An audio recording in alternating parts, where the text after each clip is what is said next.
और जब आपके पास बहुत सारी इन्फॉर्मेशन रहता है, उसके बाद ही क्या होता है कि आप ठीक से डिसीजन ले पाएंगे, और जो भी सिचुएशन जो होता है, जो कंडीशन जो होता है, उसमें अच्छा से आप उतर भी पाएंगे। जब भी आप अपना आइडेंटिटी को रिवील करना चाहते हैं तो सबसे पहले आपको खुद को मतलब समय देना पड़ेगा।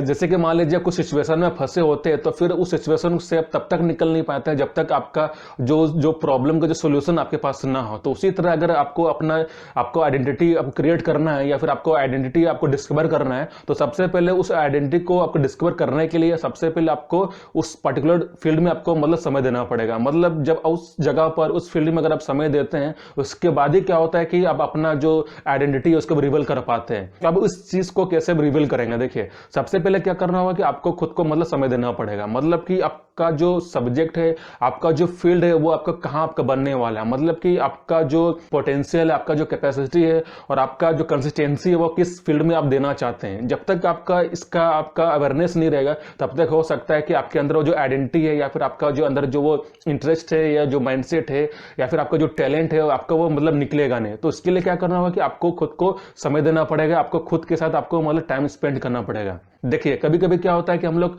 स्मार्ट वर्क करते नहीं है, लेकिन हम लोग स्मार्ट वर्क को छोड़ करके हम लोग हार्ड वर्क करते हैं, लेकिन आपका ये गलत मेथड होता है। सबसे पहले आपको क्या करना पड़ेगा कि आपको स्मार्ट वर्क करना है। अब ये स्मार्ट वर्क का मतलब क्या होता है? स्मार्ट वर्क का मतलब यही होता है कि आपको सबसे पहले आपका एक ब्लूप्रिंट बनाना है। मतलब कि आपके दिमाग में या कहीं पर आपको एक मैप बनाना है। अब जब आप मैप अच्छा से बना लेते हो, उसके बाद ही आपको पता रहता है कि हमको किस तरह हमको खुद को मतलब कि हमको बनाना है, या खुद को किस तरह हमको मतलब बिल्ड करना है। मतलब कि आप खुद को कैसे आप बनाते हैं, खुद को आप कैसे मतलब क्रिएट करते हैं। तो इस सिस्टम को बनाने के लिए आपको सबसे पहले क्या करना होगा कि एक मैप बनाना होगा, मतलब एक ब्लूप्रिंट बनाना होगा। जो ब्लूप्रिंट मतलब कि आप नक्शा मान सकते हैं। आपका नक्शा बनेगा, उसके बाद ही आपको बिल्डिंग आप बना सकते हैं। तो उसी तरह सबसे पहले आपका जो नक्शा है करियर का, आपको पहले उसको डेवलप करना पड़ेगा।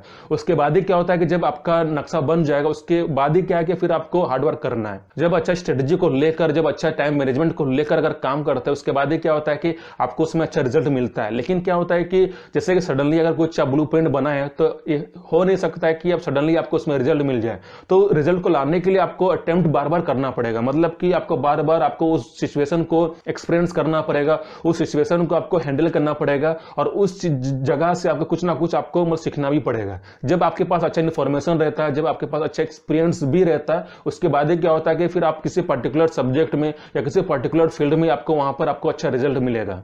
आपका जो इन्वायरमेंट है, आपका जो समय है, आपको एक पॉजिटिव जगह पर आपको देना है। जब तक आप पॉजिटिव जगह पे देंगे नहीं, जब तक आप खुद से कमिटमेंट नहीं करेंगे, जब तक खुद से आप खुद को इंप्लीमेंट नहीं करेंगे, तब तक आपका जो रिजल्ट है वो आपका इमेजिनेशन में ही रहेगा। मतलब कि आप काल्पनिक दुनिया में ही रहेंगे। कभी कभी क्या होता है कि आप अटेम्प्ट जितना बार करेंगे तो हो सकता है कि आपको उसमें रिजल्ट मिलेगा नहीं। तो मतलब आपको कंसिस्टेंसी भी रहना पड़ेगा। अब ऐसा नहीं कि अब आज काम किए, कल काम किया, फिर 4 या 5 दिन बाद आप काम नहीं किया। इससे क्या होता है कि आपका जो माइंडसेट है वो आपका डिसबैलेंस हो जाता है। तो आपको क्या करना पड़ेगा कि आपको बैलेंस के हिसाब से चलना है। जैसे कि फॉर एग्जांपल अगर मान लीजिए बीच में 1 या 2 दिन का गैप लेते हैं, तो इससे कोई दिक्कत नहीं होता। लेकिन आपको ज्यादा गैप करना नहीं है। जब ज्यादा गैप कर लेते हैं, उसके बाद ही क्या होता है कि आपका जो पैटर्न जो बना है, आपका जो स्ट्रेटेजी जो बना हुआ, आपका डिसबैलेंस मतलब आपका ब्रेक हो जाता है। तो आपको क्या करना है कि आपको अपना पैटर्न को, अपना स्ट्रेटेजी को ब्रेक नहीं करना है। मतलब टाइम टू टाइम इसको अपडेट भी करना है, आपको टाइम टू टाइम इसको डेवलप भी करना है। अगर मान लीजिए कुछ सिचुएशन हो जाता है, तो फिर आपको क्या करना पड़ेगा कि आपको फिर से आपको बैलेंस करना पड़ेगा। जब आप अच्छा से बैलेंस कर लेते हैं, उसके बाद ही क्या होता है कि फिर आपका जो रिजल्ट है आपका फिर से बनेगा। लेकिन कभी कभी क्या होता है कि सिचुएशन के हिसाब से हो सकता है कि आप 2 या 4 दिन काम नहीं कर पाएंगे। तो आपको क्या करना है कि उसमें भी आपको पेशेंट भी रहना है, उसमें भी आपको धैर्य भी रखना। फिर आपको नेक्स्ट डे जब आपके पास अच्छा पॉजिटिव एनर्जी रहेगा, उसके बाद फिर से आपका जो काम है, आपका जो टास्क है, उसको फिर आपको कंटिन्यू भी करना पड़ेगा।